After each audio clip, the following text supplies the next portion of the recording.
감사합니다. 오늘 우리에게 주신 말씀 사무엘상 24장입니다. 사무엘상 24장 8절로 22절까지 보겠습니다.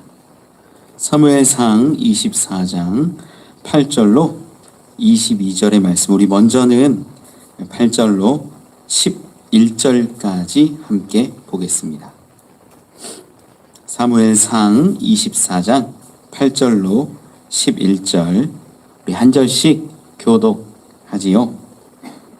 그 후에 다윗도 일어나 굴에서 나가 사울의 뒤에서 외쳐 이르되 내 주 왕이여 하매 사울이 돌아보는지라. 다윗이 땅에 엎드려 절하고 다윗이 사울에게 이르되 보소서, 다윗이 왕을 해하려 한다고 하는 사람들의 말을 왕은 어찌하여 들으시나이까? 오늘 여호와께서 굴에서 왕을 내 손에 넘기신 것을 왕이 아셨을 것이니이다. 어떤 사람이 나를 권하여 왕을 죽이라 하였으나 내가 왕을 아껴 말하기를 나는 내 손을 들어 내 주를 해하지 아니하리니 그는 여호와의 기름 부음을 받은 자이기 때문이라 하였나이다. 내 아버지여 보소서, 내 손에 있는 왕의 옷자락을 보소서. 내가 왕을 죽이지 아니하고 겉옷 자락만 베었은즉 내 손에 악이나 죄가가 없는 줄을 오늘 아실지니이다. 왕은 내 생명을 찾아 해하려 하시나 나는 왕에게 범죄한 일이 없나이다. 아멘. 아멘. 감사합니다. 우리 옆에 있는 분들하고 인사 한번 하시죠. 잘하셨습니다.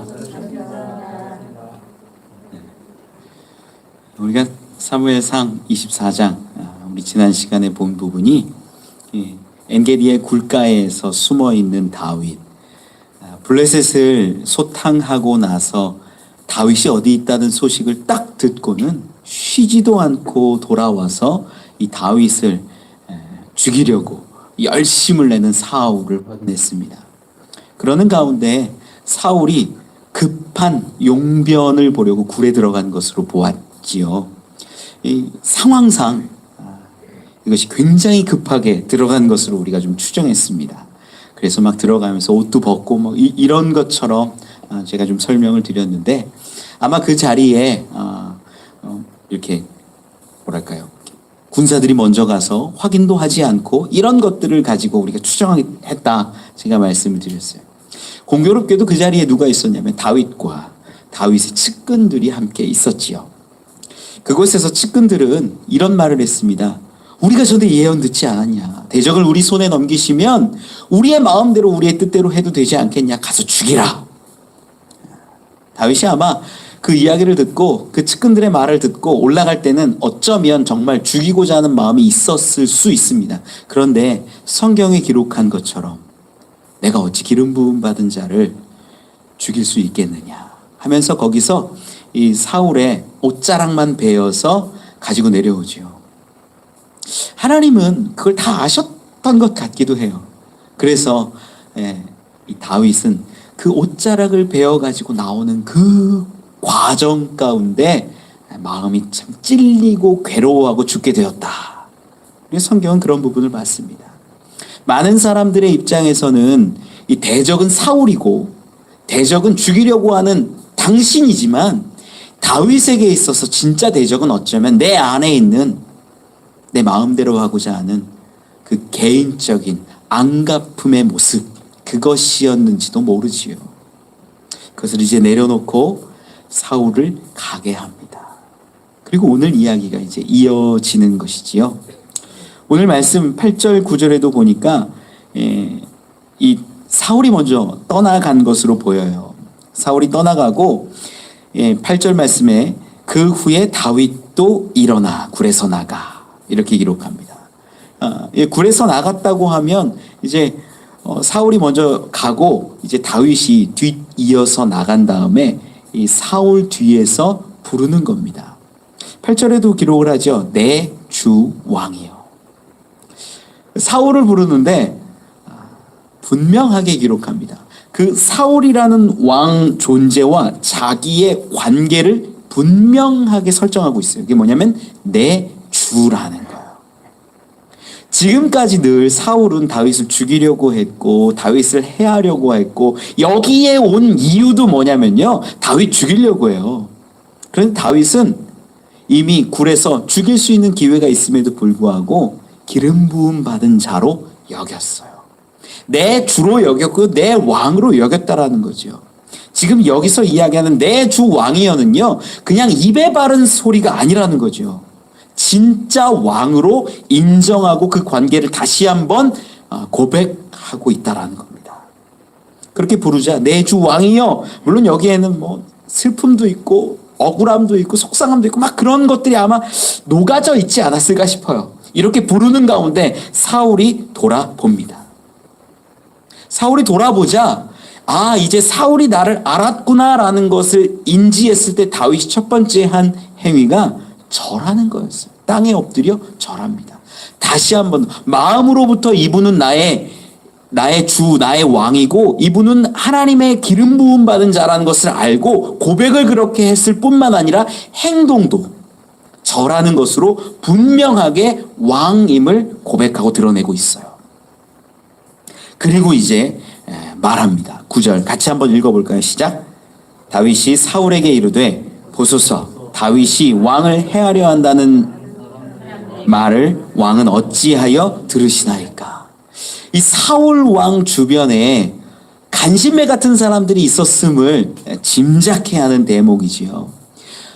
기본적으로 지금 사울이 다윗을 죽이려고 하는 것은요, 어떤 광기 어린 모습이에요. 이 정상적이지 않아요. 다윗이 죽이려고 하는 행동도 하지 않았고 절대 잘못한 것이 없음에도 불구하고 왕위를 뺏으려고 한 적도 없음에도 불구하고 사울은 다윗을 미워하고 죽이려고 하는 거죠. 그런 사울의 불안한 마음과 어떤 흔들리고 있는 정신을 그 주변에서 간신배 같은 사람들이 다윗이 있으면 안 됩니다. 다윗이 빼앗을 겁니다. 뭐 이런 말들로 속여서 아마 사울의 마음을 더 뒤흔들었을 것으로 보입니다. 대표적인 사람이 도액 같은 사람이죠. 도액은 어떻게 했냐면 아히멜렉 이 제사장의 이야기를 들을 때 막 우리 성경에서도 좀 찾아보면 나올 것 같아요. 22장 바로 앞에 있으니까 22장 9절 말씀에 보면 같이 한번 읽어볼까요? 사무엘상 22장 9절 시작. 그때 에돔 사람 도액이 사울의 신하 중에 섰더니 대답하여 이르되 이사의 아들이 노베 와서 아히두베 아들 아히멜렉에게 이른 것을 10절까지요. 보았는데 아히멜렉이 그를 위하여 여호와께 묻고 그에게 음식도 주고 블레셋 사람 골리앗의 칼도 주더이다. 아멘. 그를 위하여 여호와께 물었던 적은 전혀 없었고요. 우리가 성경을 보았지만 그리고 이 블레셋 사람 골리앗의 칼도 다윗이 있냐고 물어봐서 네가 원하면 가져가라 이렇게 했지 일부러 준 적이 없어요.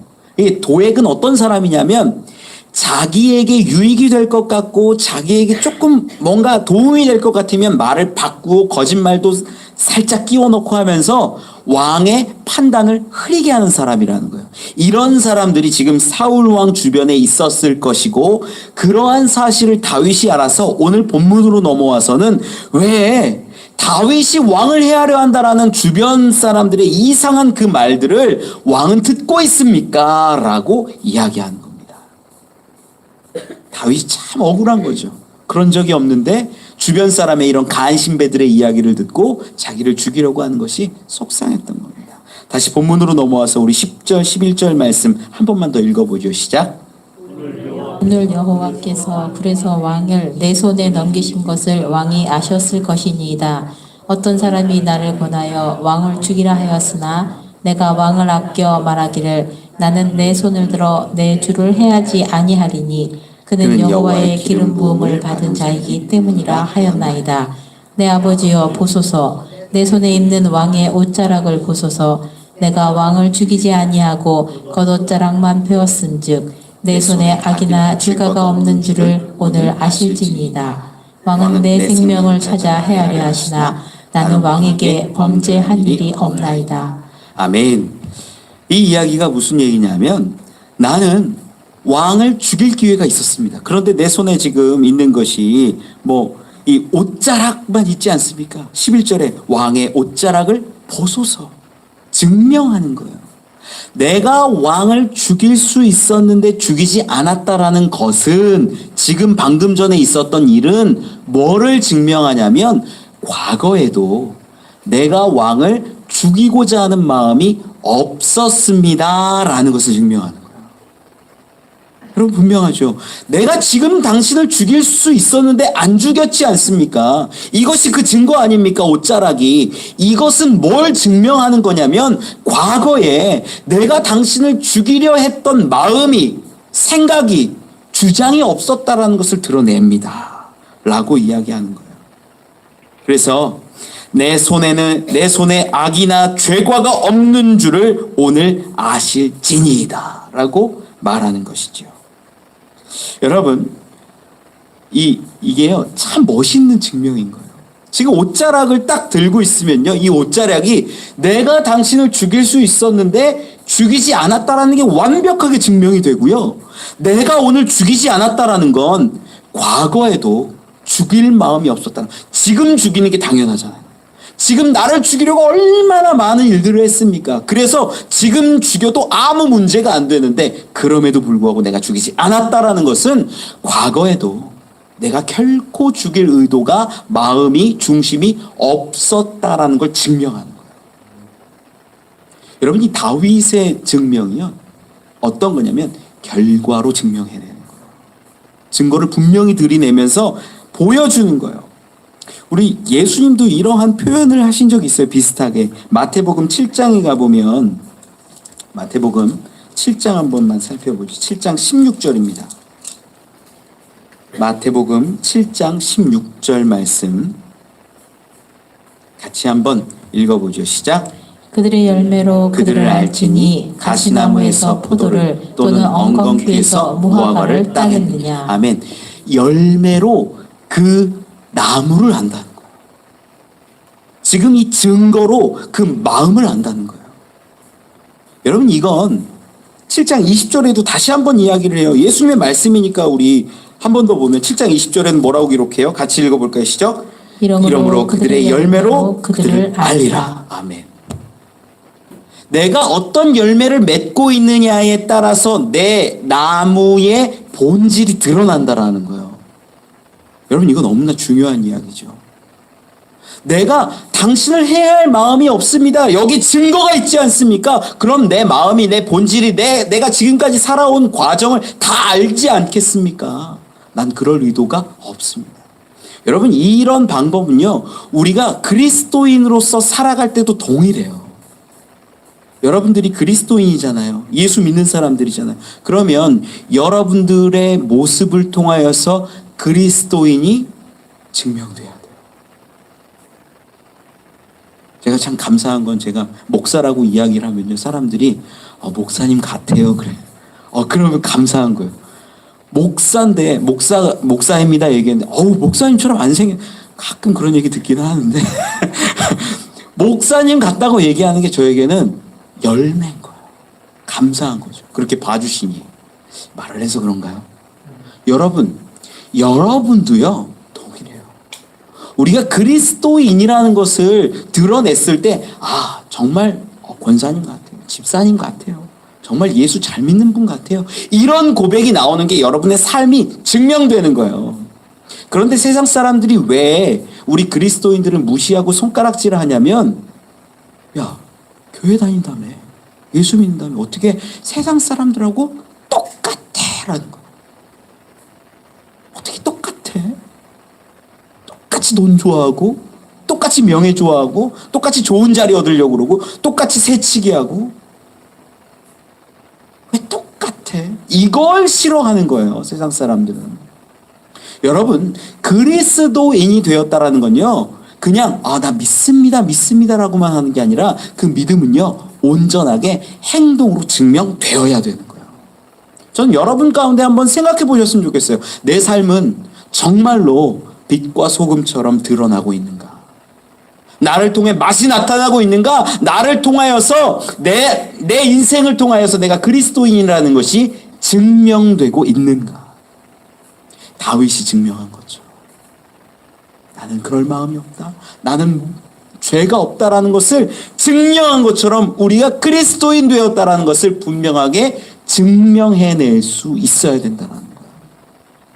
죄송한데요, 여러분. 마음으로만 믿지 마세요.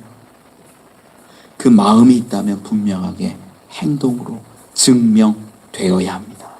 이것이 진짜 그리스도인의 합당한 삶이에요. 예수님도 그래서 열매를 이야기하신 거예요. 제가 행동을 얘기한다고 율법주의라고 생각하지 마세요. 이건요, 예수님이 그 믿음이 있고 그 마음이 있으면 분명히 열매를 맺힌다라고 말씀하신 거예요. 우리 삶에 분명한 행함이 또한 있기를 소망합니다. 말씀을 좀 계속 보면 우리 본문으로 돌아와서 12절로 15절까지 함께 읽지요. 시작. 여호와께서는 나와 왕 사이를 판단하자. 여호와께서 나를 위하여 왕에게 보복하시려니와 내 손으로는 왕을 해하지 않겠나이다. 옛 속담에 말하기를 악은 악인에게서 난다 하였으니 내 손이 왕을 해하지 아니하리이다. 이스라엘 왕이 누구를 따라 나왔으며 누구의 뒤를 쫓나이까? 죽은 개나 벼룩을 쫓음이니이다. 그런즉 여호와께서 재판장이 되어 나와 왕 사이에 심판하사 나의 사정을 살펴 억울함을 풀어주시고 나를 왕의 손에서 건지시기를 원하나이다 하니라. 아멘. 이 다윗은 이야기하는 건 자기의 무죄를 분명하게 증명해낸 다음에 하는 얘기가 12절에 기록하죠. 여호와께서는 나와 왕 사이를 판단하사 여호와께서 나를 위하여 왕에게 보복하시려니와 내 손으로는 왕을 해하지 않겠나이다. 나는 당신에게 왕에게 손을 대지 않았습니다. 나는 죄를 짓지 않았습니다. 만약 죄가 있다면 하나님이 당신을 치시고 당신에게 문제가 있다면 하나님이 갚으실 것입니다. 라고 모든 결과에 대한 것들을 하나님께 의지하는 거예요. 15절에도 분명하게 기록을 하죠. 여호와께서 재판장이 되어. 지금 다윗은요, 갚지 않았어요. 대적처럼 보이고 주변 측근들은 다 대적이라 여기고 심지어 죽이는 것이 옳다라고 말을 하지만 다윗은요, 대적으로 여기지를 않았다라는 거예요. 그리고 오히려 내 주 왕으로 고백했고 이 모든 것들을 하나님께 맡긴 거야. 하나님께. 그러한 이유 중에 하나가 악은 악인에게 나기 때문이다. 이렇게 이야기하고 있지요. 지금 다윗은요, 악을 행하지 않았기에 악한 자가 아니라는 뜻이에요. 나는 악을 행하지 않았습니다. 나는 죽이지 않았습니다. 당신을 해치려고 하지 않았습니다. 그래서 나는 악한 자가 아닙니다. 그런데 사울은 지금 어떻게 하고 있냐라고 말을 하면 14절 말씀 가운데 보니까 이스라엘 왕이 누구를 따라 나왔으며 누구의 뒤를 쫓나이까? 죽은 개나 벼룩을 쫓음이니이다. 이렇게 기록해요. 사울 왕이 지금 자기 성에서 3,000명 군사를 데리고 나왔거든요. 이 3,000명의 군사와 함께 누구를 쫓고 있다라고 다윗이 이렇게 비유하고 있냐면 죽은 개나 벼룩이라는 거예요. 여러분 3,000명이 말을 타고 달려간다라고 한번 상상을 해보세요. 그러면 벼룩이 있다 한들 그것을 찾아서 잡을 수 있을까요? 못 잡을 거예요. 막 먼지 날리죠, 흩날리죠. 이런 상황에서 그 작은 벼룩이 의미 있고 가치 있게 여겨지고 보일까요? 안 보여요. 죽은 개는 어떨까요? 죽은 개는 이미 죽었어요. 시체지요. 그냥 아무것도 없어요. 있으나 마나한 거고 무가치한 존재인 거예요. 실제로 이렇게 표현하는 건요, 사울 왕이 지금 쫓고 있고 사울 왕이 잡으려 하고 있는 것은 죽은 개처럼 벼룩처럼 실체가 없는 것입니다 라고 말하는 거예요. 당신이 지금 나를 잡으려고 하는데 나는 악을 행하지 않았기 때문에 나는 악한 자가 아닙니다. 당신이 나를 찾겠다고 하지만 나를 쫓아오지만 그것은 악한 자가 없기 때문에 실체가 없는 어떠한 존재를 찾고자 하는데 그거 없는 겁니다. 벼룩처럼 죽은 개처럼 찾을 수도 없고 발견할 수도 없고 그 수많은 군사로 찾아낼 수 없는 그러한 것을 지금 당신은 찾으려고 애쓰고 있는 것입니다. 이렇게 말하는 거죠. 온전히 하나님께 재판권을 드리고 재판장으로 인정하는 다윗의 모습을 우리는 확인합니다. 여기서 좀 분명해지는 것이 하나 있어요. 이 재판하다라는 게 다이안이라는 이제 이 히브리어를 쓰는데 공식적인 어떤 판결권이 하나님께 있다라는 의미예요. 싸움과 다툼, 분쟁이 있을 때 그것을 종결해내는 것이 재판장, 재판이라는 다이안이라는 의미예요. 삶에 있어서 자신의 대적, 자신의 억울함, 이 모든 것을 자기가 풀어내고 자기가 해결하는 것이 아니라 이 모든 분쟁의 것들을 하나님께 드리고 있다는 거예요. 지금 다윗은. 재판의 권위를 하나님께 드리는 것이 너무나 중요합니다. 우리는 이 세상 살아가는데요. 내가 재판장이 될 때가 얼마나 많아요. 내가 판단하는 거예요. 내가 보고 야 이게 잘못된 거다, 이게 잘된 거다, 이런 선택, 판단 얼마나 많이 합니까? 여러분, 우리가 사사기를 과거에 볼 때 어떤 이야기 있어요? 사사기를 관통하는 이야기가 하나가 뭐냐면 자기 소견에 옳은 대로 행하는 사람들의 이야기인 거예요. 하나님이 물론 그들 가운데 감동을 주시고 성령을 부어주셔서 이스라엘을 구원케 하시지만 그럼에도 불구하고 그때 모든 사람들이 자기 소견에 옳은 대로 살았다라는 거예요. 그런데 지금 다윗은요, 자기 소견에 옳은 대로 하는 것이 아니라 그 모든 재판의 권한을 누구에게 드리는 거예요? 하나님께 드리는 거예요. 이게 이스라엘이라는 나라의 왕 되어야 하는 사람의 조건인 거예요. 여러분들 분명히 아셔야 되는 게, 야, 다윗 왕 멋있다, 다윗처럼 살고 싶다 라고 여기신다면요, 하나님께 여러분의 판단을 맡기시는 거예요. 여러분이 결론을 내는 것이 아니라 하나님께 온전히 드리는 것, 그것이 재판장으로 인정해드리는 거예요. 다윗이 이렇게 훈련받고 있는 거거든요. 이 옷자락 하나 자르면서도 마음에 찔림이 있어서 눈물을 흘렸던 그거든요. 나중에 어떠한 모습을 이렇게 좀 드러내냐면, 다윗이 훈련받았을 때 우리 성경을 좀 한번 찾아보면 좋을 것 같은데, 사무엘 하 한번 찾아볼까요? 사무엘 하 12장. 사무엘 하 12장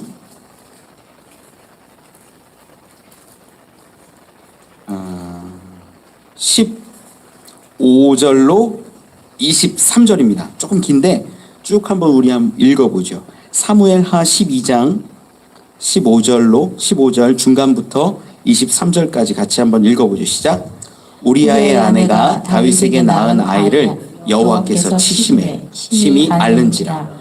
다윗이 그 아이를 위하여 하나님께 간구하되 다윗이 금식하고 안에 들어가서 밤새도록 땅에 엎드렸으니 그 집에 늙은 자들이 그 곁을 서서 다윗을 땅에서 일으키려 하되 왕이 듣지 아니하고 그들과 더불어 먹지도 아니하더라. 이래 만에 그 아이가 죽으니라. 그러나 다윗의 신하들이 아이가 죽은 것을 왕에게 아뢰기를 두려워하니 이는 그들이 말하기를 아이가 살았을 때에 우리가 그에게 말하여도 왕이 그 말을 듣지 아니하셨나니 어떻게 그 아이가 죽은 것을 그에게 아뢰 수 있으랴. 왕이 상심하시리로다 하니라. 다윗이 그의 신하들이 서로 수군거리는 것을 보고 그 아이가 죽은 줄을 다윗이 깨닫고 그의 신하들에게 묻되 아이가 죽었느냐 하니 대답하되 죽었나이다 하는지라. 다윗이 땅에서 일어나 몸을 씻고 기름을 바르고 의복을 갈아입고 여호와의 전에 들어가서 경배하고 왕궁으로 돌아와 명령하여 음식을 그 앞에 차리게 하고 먹은지라. 그의 신하들이 그에게 이르되 아이가 살았을 때에는 그를 위하여 금식하고 우시더니 죽은 후에는 일어나서 잡수시니 이 일이 어찌 됨이니까 하니 이르되 아이가 살았을 때에 내가 금식하고 운 것은 혹시 여호와께서 나를 불쌍히 여기사 아이를 살려주실는지 누가 알까 생각함이거니와 지금은 죽었으니 내가 어찌 금식하랴. 내가 다시 돌아오게 할 수 있느냐. 나는 그에게로 가려니와 그는 내게로 돌아오지 아니하리라 하니라. 아멘. 다윗이 밧세바를 간음하여서 얻은 아들이 있었어요. 근데 이 아이가 하나님이 치셔서 죽게 된 이야기예요. 그런데 죽을 때 아이가 시름시름 앓게 되는 그 상황에서 며칠 동안 이 다윗이 금식하고 울며 눈물을 흘리냐면 이래 동안 일주일 동안 울며 불며 금식하며 하나님께 매달리는 거예요. 이때 무슨 기도했을까요? 하나님, 제가 잘못했어요. 하나님, 제발 아이만은 살려주세요. 내가 부르짖고 울부짖고 먹지 않고 막 처량하게 보이면서 하나님이 혹시라도 구해주실까 해서 부르짖은 거예요. 그런데 하나님의 재판은, 하나님의 판결은 뭘로 드러나냐면 아이를 치시고 죽이는 걸로 드러나는 거예요. 여러분, 여기서 분명히 알아야 되는 게, 우리가 회개해도요, 죄에 대한 대가는 받는 게 하나님의 공의예요. 이 다윗은 회개했어요. 그 전에도 이미 회개했습니다. 그런데 불구하고 하나님은 죄에 대한 것들은 치시는 거죠. 아이가 죽었을 때, 그런데 놀랍게 사람들이 막 수근수근 되는 거예요. 야, 그렇게 우리가 일어나시라고 좀 드시면서 기도하시라고 해도 일어나지도 않고 부르짖고 막 그렇게 계시더니 아이가 죽었는데 어떻게 얘기를 하냐, 수근수근 되니까 다윗이 묻는 거죠. 아이가 죽었냐? 네, 죽었습니다. 그러니까 그때 벌떡 일어나더니 씻고 막 수염을 깎고 의복을 제대로 입고 기름을 바르고 음식 차리라고 해서 먹는 거예요. 거기도 성경에도 기록하죠. 우리 읽었지만 하나님 여호와께 경배했다, 기록해요. 찬양하는 거예요. 내 아이가 죽었는데. 그럼 이게 뭘까요? 이게 뭐냐면요, 여러분. 하나님의 뜻이 어디 있는지 알 수 없을 때는 내가 구할 수 있고요, 바랄 수 있고요, 원할 수 있고요, 소망할 수 있어요. 그런데 하나님의 뜻이 딱 드러나면, 아, 그것이 하나님의 뜻인가 보다라고 인정하는 거예요. 아이가 죽었어요. 그러면 아, 내 죄악이었구나, 내 잘못이었구나라는 것을 다시 한번 돌아보고 하나님의 뜻이 거기 있구나라고 다윗은 경배했어요. 찬양했다라는 거예요, 여러분. 이게 뭐냐면 내 삶 가운데 성공하든 실패하든 안 되든 잘 되든 막히든 형통하든 하나님이 하신 것이구나라고 인정하고 찬양하는 믿음이에요. 이게 재판장이 정말 하나님 되셨다라는 걸 인정하는 모습이라는 거예요. 우리 이럴 수 있어요? 우리 막히거나 내가 사랑하는 자녀가 죽거나 정말 잘못됐을 때 찬양할 수 있어요? 하나님의 뜻이 있구나라고 인정할 수 있어요? 이거 쉽지 않아요. 다윗은 근데 그렇게 했다고. 그렇게 훈련되어졌다고요. 하나님의 뜻이, 하나님의 재판이, 하나님의 결과가 이렇다면 나는 하나님을 그럼에도 불구하고 찬양한다는 거예요. 놀라운 이야기죠. 우리는 지금도 사사처럼 살아가요. 내 소견에 오른 대로. 아, 저거 안 돼. 저거 맞아. 이래서 되겠어. 저건 맞지. 저건 틀리지. 그러니까 싸우고요. 제가 그래요, 제가. 여러분들 얘기하는 거예요. 제가 그래요, 제가. 사사처럼 살아요. 그런데 진짜 그리스도인의 모습이 뭐냐면요, 그 모습을 판단하는 것들을 다 내려놓고 하나님께 맡기는 거예요. 사울이 대적인 걸 왜 몰라요? 지금 다윗은 사울이 대적인 거 알아요. 그런데 대적으로 여기지 않아요. 내 주 왕이라고 고백하고 그분 앞에서 절하고 하나님께 모든 걸 맡기는 거예요. 그 맡길 때 마음이 어떻겠냐라는 거예요. 마음이 우리 인간적인 마음 같아서 쉽지 않아요. 여러분, 하나님은 이렇게 다듬어 가시는 겁니다. 저는 여러분들도 다윗처럼 모든 재판에 관한, 심판에 관한 결과를 하나님께 맡길 수 있었으면 좋겠어요. 되든 안 되든. 하나님이 사울을 살리셔서 다시 왕처럼 세우시든 어떻게 하시든 하나님께 온전히 맡기는 다윗의 모습. 저와 여러분이 이와 같이 살 수 있기를 소망합니다. 말씀을 계속 보지요. 본문으로 돌아와서 우리 17절, 16절로 19절까지 보지요. 사무엘상 24장 16절로 19절 시작. 다윗이 사울에게 이같이 말하기를 마침에 사울이 이르되 내 아들 다윗아 이것이 내 목소리냐 하고 소리를 높여 울며 다윗에게 이르되 나는 너를 학대하되 너는 나를 선대하니 너는 나보다 의롭도다. 내가 나 선대한 것을 오늘 나타냈나니 여호와께서 나를 내 손에 넘기셨으나 내가 나를 죽이지 아니하였도다. 사람이 그의 원수를 만나면 그를 평안히 가게 하겠느냐. 내가 오늘 내게 행한 일로 말미암아 여호와께서 내게 손으로 갚으시기를 원하노라. 아멘. 아멘. 우리 19절까지 봤어요. 이 사울은요, 다윗의 목소리를 들었고 다윗의 증명을 들었어요.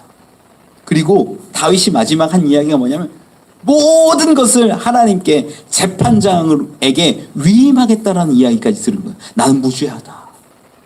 이 이야기가 사울의 마음에 이렇게 다 꽂힌 것 같아요. 그래서 우리가 16절에서 19절까지 쭉 읽어보면 이 사울 왕이 굉장히 판단을 이제 제정신이 돌아온 것처럼, 광기가 사라지고 제정신이 돌아온 것처럼 표현을 합니다. 내 아들아, 굉장히 살갑게 사랑스러운 자에게 하는 얘기죠. 그리고 목소리를 높여 울면서 말하는 거예요. 나는 너를 학대했는데 너는 나를 선대하니 너는 나보다 의롭다. 여기서 의롭다라는 표현이 어떤 거냐면, 그가 나를, 지금 사울의 표현을 빌어서 보면 나는 너를 학대했는데 너는 나를 선대하니까 의롭다라는 표현으로 들리지만, 사실 여기서 의롭다라는 건 어떤 의미냐면 다윗의 행위가 뭐였어요? 하나님께 모든 것을 맡기는 행위였어요. 하나님께 모든 것을 의지하고 재판장에게 모든 것을 맡겨드리는 행위, 그것이 의롭다라는 거예요. 사실은 사울의 겉으로 보기에는 나는 너를 학대했지만 너는 나를 선대한 것이 의롭다처럼 보여요. 그런데 여기에 있는 의롭다라는 개념 자체가 이 사디크라는 단어인데, 이게 하나님의 뜻이라는 거예요. 하나님의 뜻에 맞는 것, 요 의미예요. 그래서 정확히 말하면, 야, 너 날 살려줬냐? 너 참 착하구나, 이런 의미처럼 보이지만 이거보다 더 정확한 의미는 뭐냐면, 나는 너를 그렇게 학대하고 그렇지만 너는 하나님의 뜻을 따르는구나. 너는 하나님 뜻을 따라서 살아가는구나. 너는 하나님을 재판장으로 여기는구나. 이렇게 얘기하는 거예요. 그래서 너가 나보다 의롭다라는 뜻인 거죠. 우리 여기까지만 보면 사울이 굉장히 회개하는 것처럼 보이잖아요. 그런데 이건요, 회개가 아니에요. 회개가 아니에요. 이런 상황을, 회개가 아닌 것이 실제적으로 드러나요.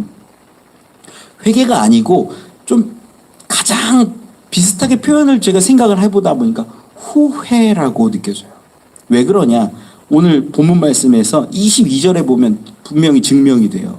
22절, 우리 20절로 22절까지 쭉 읽죠. 시작.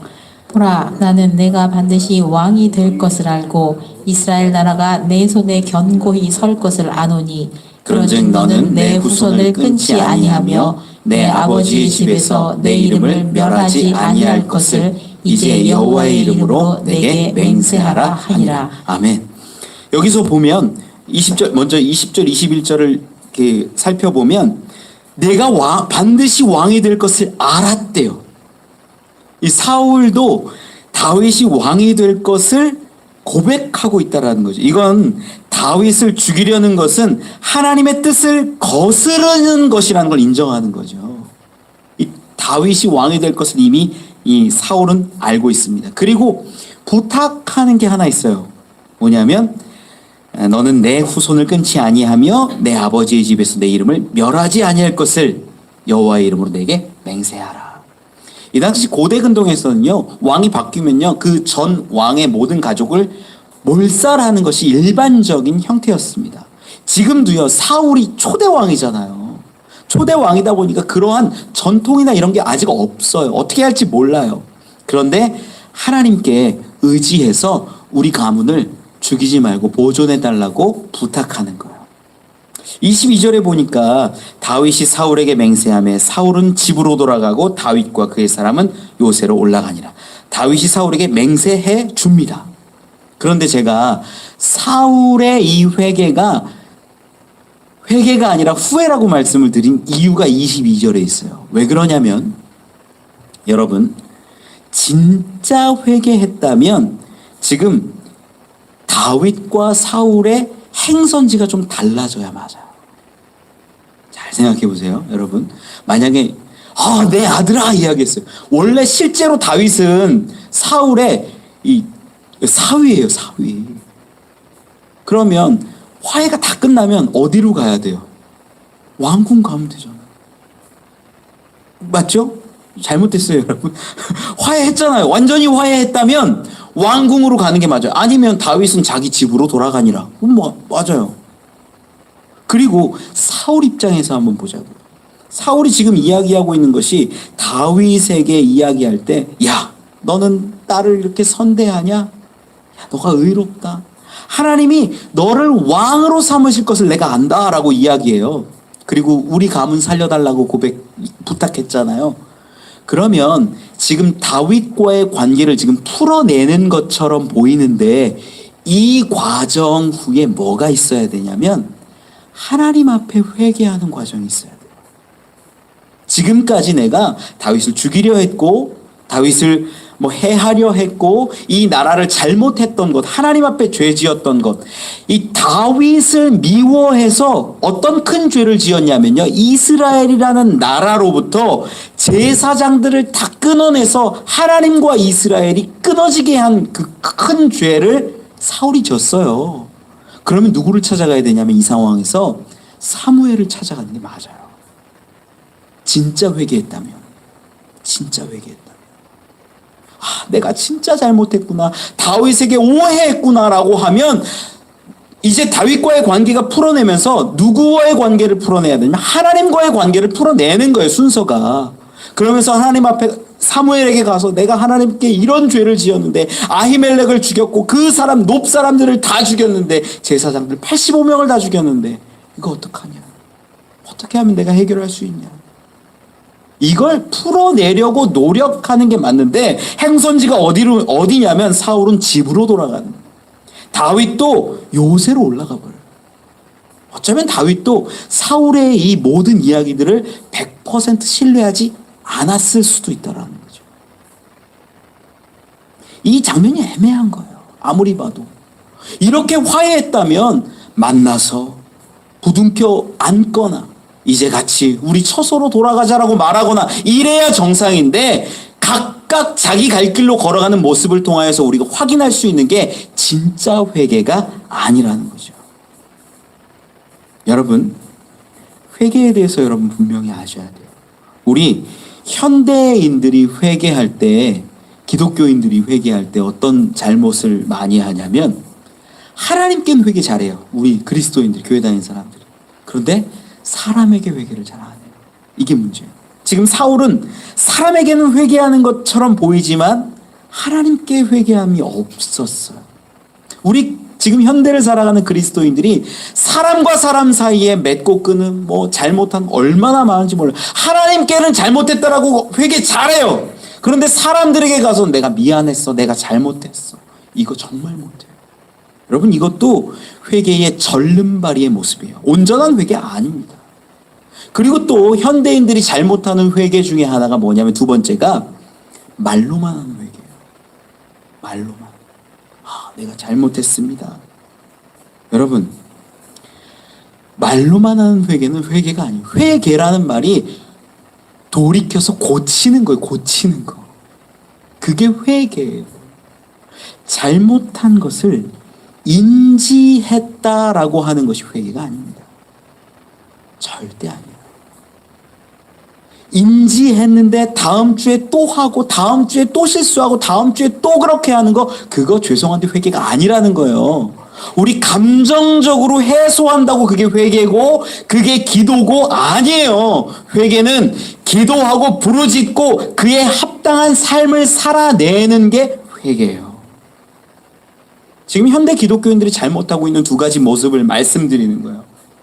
사람과 하나님에게 온전히 회개하는 모습, 그리고 마음으로부터 행동에 이르기까지 온전하게 하는 회개의 모습. 이게 다 되지 않으면 사울처럼 지금 후회에 머물러 버릴 수 있다라는 겁니다. 회개라는 건요, 여러분, 그냥 인간적인 감정의 해소가 아닙니다.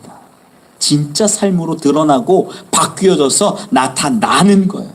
그래서 하나님이 기뻐하시는 것이에요. 그게 회개라는 거죠. 말씀을 정리합니다. 말씀을 쭉 보니까 이 다윗과 사울이 좀 관계가 회복되는 것처럼, 근데 뒤에 가보면 여러분 다 읽어보셨겠지만 뒤에 보면 또 사울은 죽이려고 하고 또 다윗은 또 뭐 이런 과정들을 막 거칩니다. 오늘 본문 가운데 우리가 분명히 알 수 있는 것, 회개인 것 같지만 회개가 아니라는 거예요. 이건 후회에 불과했다라는 거예요. 진짜 회개가 있으려거든 사울에게는요, 하나님 앞에 온전히 서고 하나님과의 관계가 회복됨이 있었어야 되는데 그게 무너져 있었어요. 여러분, 우리 가운데 또한 재판장 되신 하나님께 모든 것을 맡길 수 있는 분들이 되길 원합니다. 그리고 마지막은 우리의 삶이 진짜 그리스도인인지 다윗이 자기의 무죄를 증명했던 것처럼 여러분들이 여러분들의 삶을 진짜 그리스도인으로 증명해 내시길 바랍니다. 그렇게 사는 저와 여러분 되시길 간절히 축원합니다. 우리 같이 찬양하고 기도하면 좋겠어요. 주님 큰 영광 받으소서.